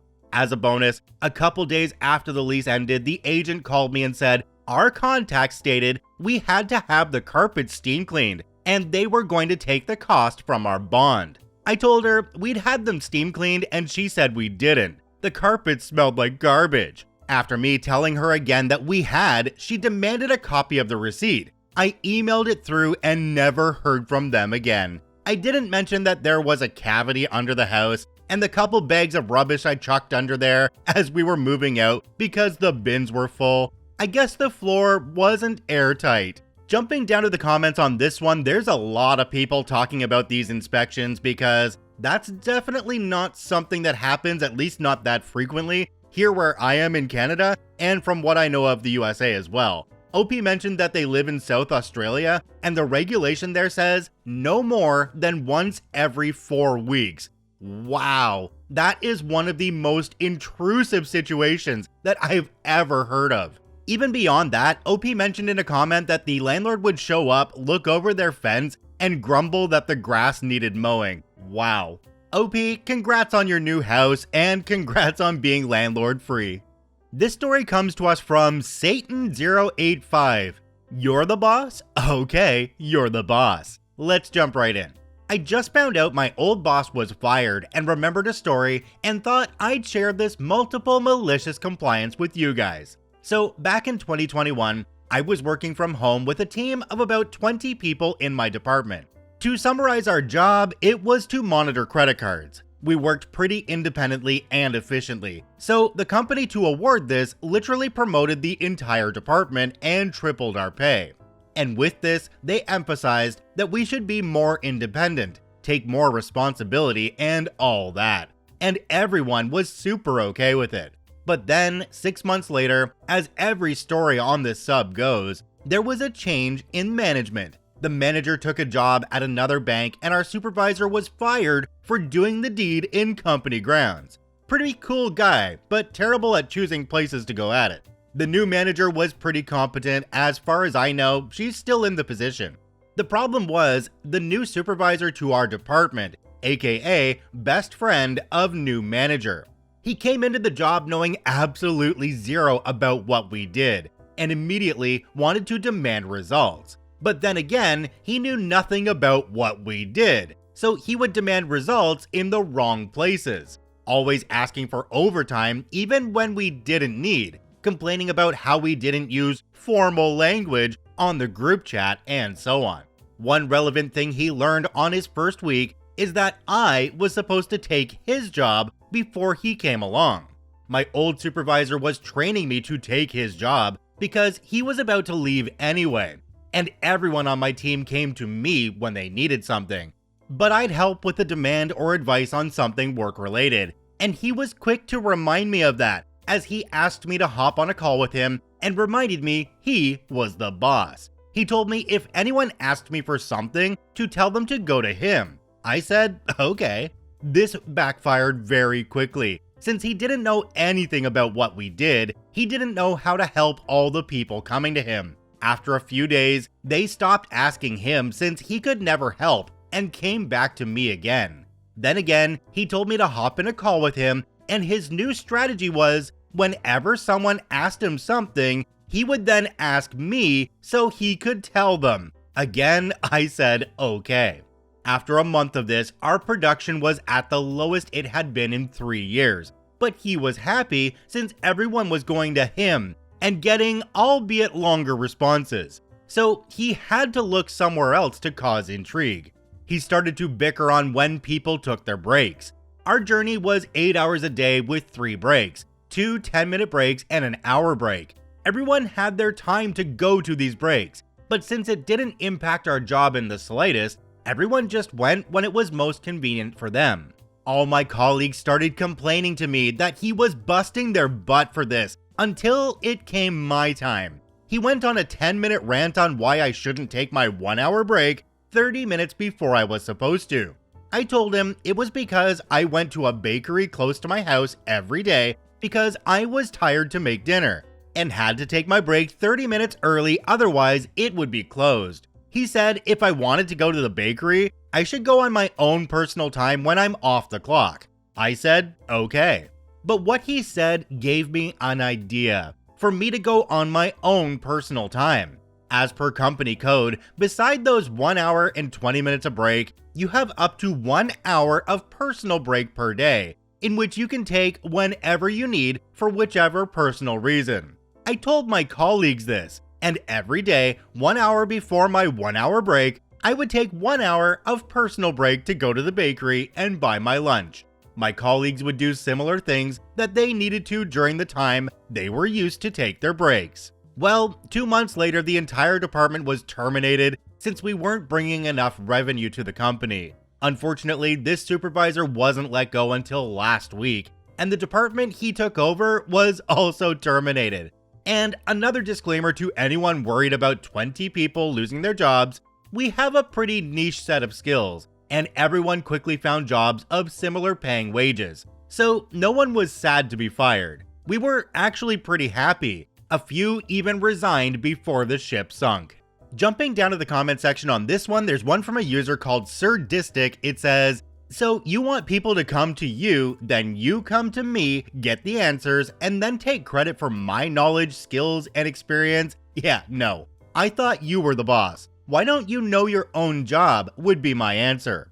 OP responded to this one and said, people still knew it was me giving them support. They would just ask him cause they knew it would all fall down on him. When they wanted something fast and important, they'd still come to me. Yeah, OP, I'm not sure I would have given the boss all the answers because, well, they're a boss. They're supposed to know that stuff. And if they don't know that stuff, well, they need to take the initiative to learn that stuff as quickly as possible.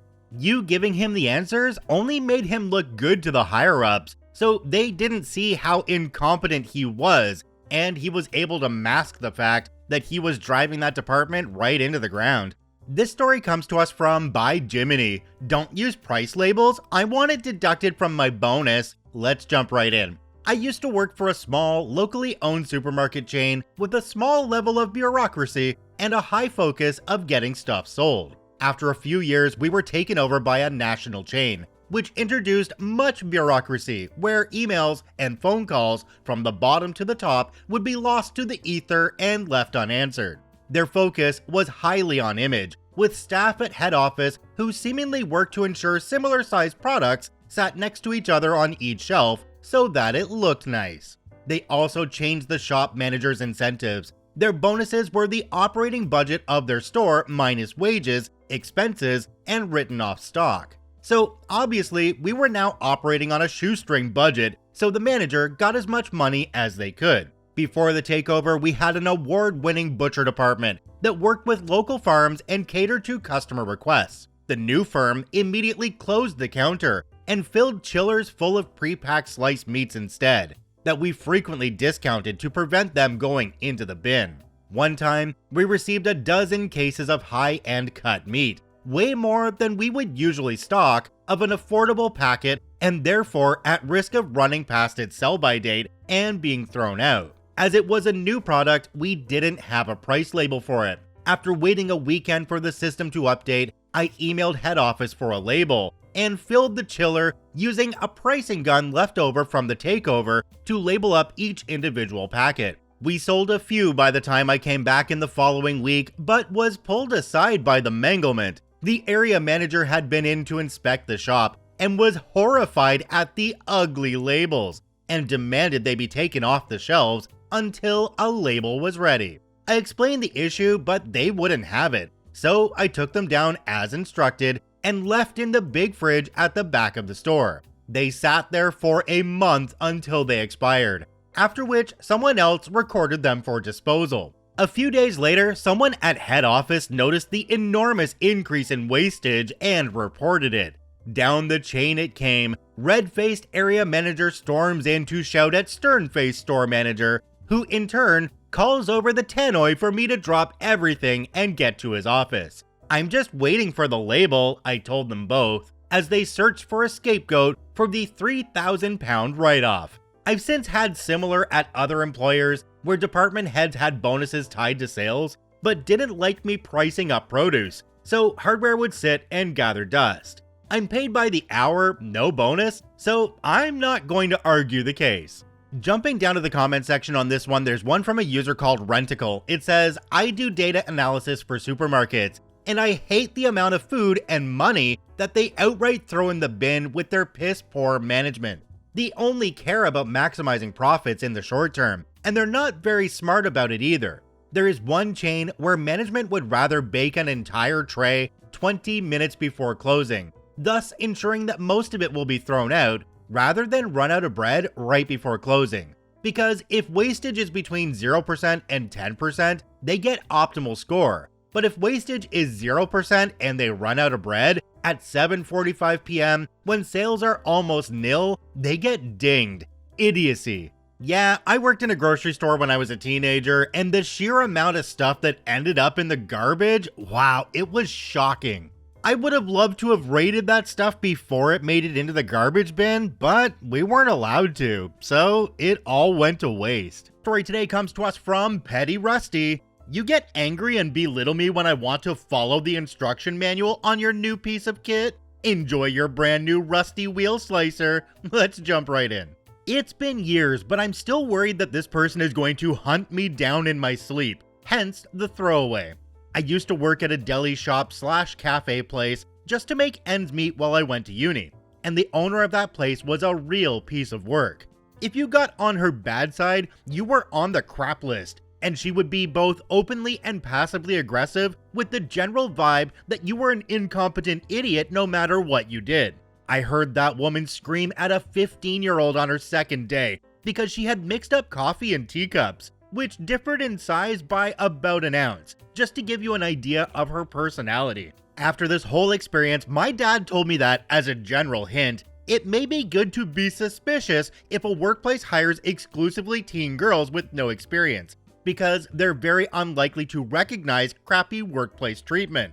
There were 2 people in this place who didn't take her crap. Me, a mid-20s recovering addict who's seen way worse, and a 45-year-old Iranian man who told her she could go F herself when she berated him for not being willing to come in early to his 11-hour shift to prep ingredients, off the clock of course. I liked that dude. With the stage set, on to the malicious compliance. When I started, this place desperately needed a new wheel meat slicer. The one they had made constant screeching noise and drove everyone crazy. About a month and a half into my employment, they got one. Industrial grade, cost $5,000. Both looked and worked accordingly. Amazing piece of kit.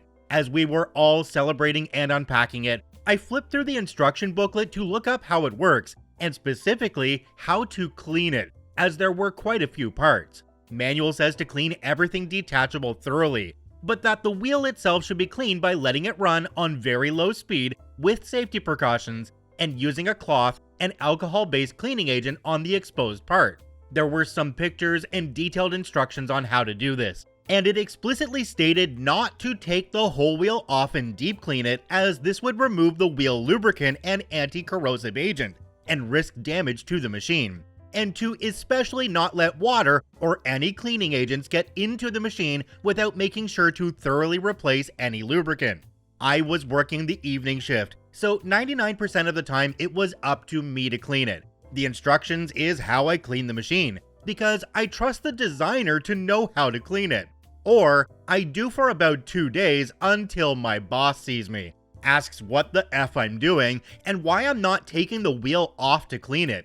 She berates me about food safety and hygiene standards, telling me how disgusting I am for doing it this way. I stand my ground and inform her I do it this way because of the instructions, that I'm following the manual, and explain the reason behind it. If we scrub it down, especially the inner part, the grease will go away a lot faster and will risk damage to the machine. She basically tells me to shove it and do it her way. Now, I'm not going to ruin a $5,000 thing because one woman doesn't understand how lubrication works, but the very next day, my manager sees me clean the machine and gives me an extremely condescending talk down on how this isn't how we approach hygiene, and how boss told me you don't seem to understand food safety. My explanation falls on deaf ears again, and I'm also informed not only am I expected to take the wheel off and scrub it at the end of the day, but after every use. Boss also wants me to make sure I spray off the inside section to ensure there's no bacteria in there, with some hints that there'd apparently been a whole colony of life growing in there due to my 2-day negligence. She wants me to spray soap and water mixture into the cogs of a machine they just bought. The blade is stainless steel, but the effing cogs aren't. Effing fine. If that's the way you want me to do it, that's what I will do. Every day, 5 times a day, I take that effing machine apart and scrub it down. Every day, I see that lubrication disappear more and more, and after a week, it's all gone, eventually becoming replaced by growing patches of rust. I feel bad for the machine, but I do as I've been told. I only work 6 days a week, so every day I come in after my break thinking that surely yesterday my manager would have reacted. Nope. She takes it apart just like I do, clean it like I do, and doesn't seem to think twice about the fact that this brand new machine is rusting apart in front of our eyes. In fact, she goes the extra mile and also scrubs the cog itself, which is probably why a year or so worth of lubricant disappeared in 1 week. The thing about rusty machinery is that it usually works up until a certain point, but once it reaches that point, there's no going back. One day, I turn it on, and it makes a screeching noise I can only imagine came from the soul of this bit of kit, wondering why God has forsaken it. And it's like the clocks all stop. My coworker in the pastry section comes over to ask what the F that noise is. My boss and manager come into the room with the same question. And I just shrug and slice my salami. Boss tells her coworker to go get some lubrication for the gears, and after a minute, he puts some effing spray-on oil lube in front of me and tells me to lube the gears up. I ask him where the lithium lubricant paste is, since according to the instructions, that is what you need, and he seems flabbergasted that putting something made for hinges and ball bearings isn't appropriate for a meat slicer. 2 days and some tinnitus later, he's acquired some grease and then proceeds to be stumped when I let him know I'm not going to stop doing my regular job to spend 30 minutes greasing up this machine, unless someone else takes over my station or they pay me overtime. My boss is meanwhile demanding to know why I haven't told them we needed to stock up on lithium grease, which I don't even bother to respond to. I make sandwiches, I'm not your mechanic. I left that job a few weeks later, and when I did, the machine was still crying the song of its ancestors every time we turned it on. And we were still scrubbing it down from the inside out daily, of course. I have since then gotten a sneaking suspicion I know what happened to its predecessor, and me and my dad, who is actually a mechanic, still laugh about it sometimes. My boss did ask rhetorically at one point how the heck the machine got to that stage so fast. I answered that it's probably because we've been scrubbing the lubrication and corrosion protection off several times a day, and I take great pleasure in the memory that she completely ignored me. It's the only time while I was there that she didn't snap back at me, and I like to think she remembered back to when I explicitly told her that if we clean this thing in that way, this is exactly what would happen. Overall, I don't think a $5,000 machine would make or break anything, but F me, did that feel good. Well, OP, from the way you've described this, it just sounds like your bosses wanted that thing to be squeaky clean. Oh, that was lame. All this talk about a meat slicer reminded me of the time that I worked at that fast food restaurant. You know, the one that has the cowboy hat on the logo, and they deal almost exclusively in roast beef. Yeah, that one. Anyway, I was in there, had the roast beef on the slicer, and it got knocked off onto the floor. My manager told me to wash the roast beef off in the sanitation sink and put it back on the slicer and continue working. Oh, that was my last day at that job. This was well over 20 years ago now, but that memory is still so clear. Our next story today comes to us from Cole Carmot. Approve the order? Okay, boss. Let's jump right in. I don't know whether to put this in Tales from Retail or here, but I ultimately decided here since I did what I was told, knowing there would be fallout. A couple years ago, before I joined Reddit, I worked front desk at a print and marketing shop, receiving orders from customers and processing them to be ready to print. A woman came in while we were rather busy, and we'll call her Fortunate for the eventual play on words. One of the ways I normally handle this is handing order forms to waiting customers to fill out their contact info while they wait. This woman was strange. She filled out the order form, but waited until all the customers were out of the store before she came to the counter. She handed a USB to me and the order form. To my surprise, the order form was already all filled out, from the quantity of pages, type of paper, binding options, laminated pages. To say she wanted everything but the kitchen sink would be an understatement, as this was easily a $100 order for what appeared to be a single copy of a 23-page book. The file was even PDF format already, so essentially print ready. However, Fortunate then gave me a cryptic request as I plugged the USB in. Could you please complete the order without looking at it? Now, while some would immediately call this a red flag, for me, it's just another Tuesday evening. It's not uncommon for people in relationships to get specialized calendars or photo prints done of, let's call them distasteful nudes. Not raunchy stuff, but straddling that border. Holiday calendars and Valentine's Day photo books have desensitized me to that stuff. Unfortunately, I have to open the file to make sure everything is formatted correctly. Even then, as the finishing work gets done, people will have to look at it. I do offer to her, however, that if she is concerned about many people seeing it, I could do it myself and ensure only I look at it to minimize eyes on it. Alternatively, she could also do it in the self-serve section and forego the finishing. Fortunate gets flustered at this point and without saying a word gets up and leaves. I called to tell her that she left her USB, but she just left and told me to destroy it. Okay, now I'm curious.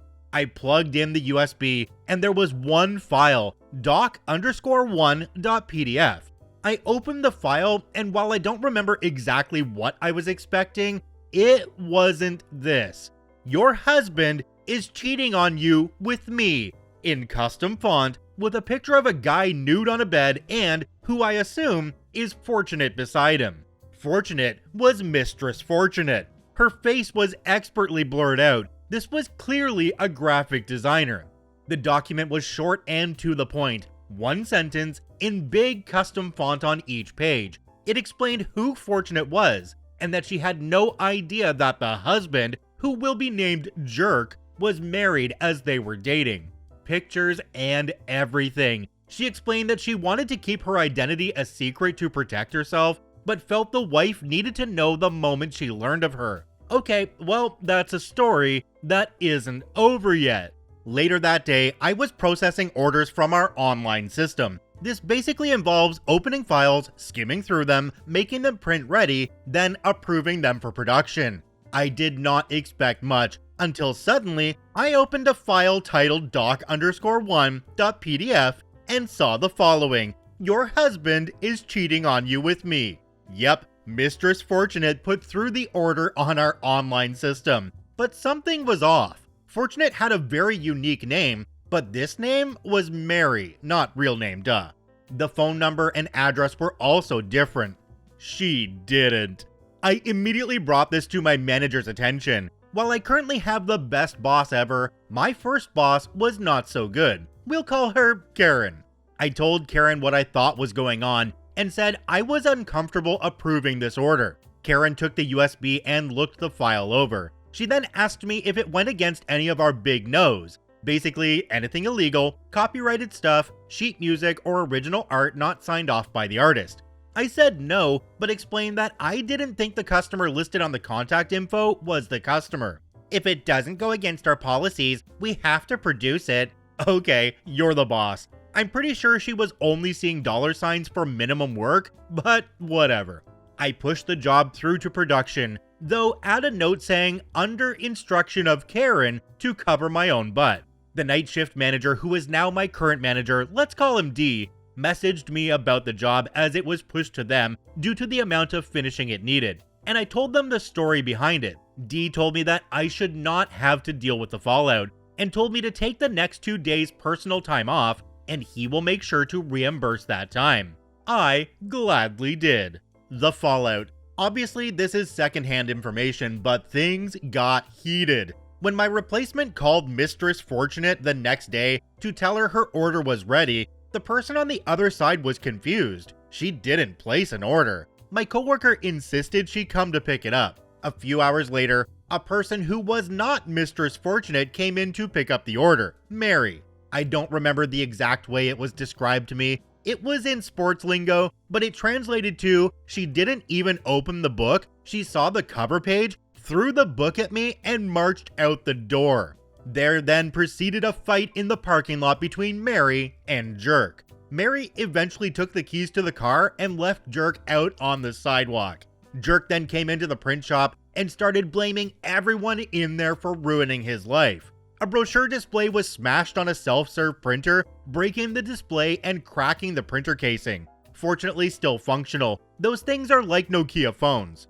Cops were called, but Jerk was gone by the time they arrived. Karen tried to throw me and the night crew under the bus for the incident. We had a meeting with HR where Karen screwed up and the HR rep had a brain.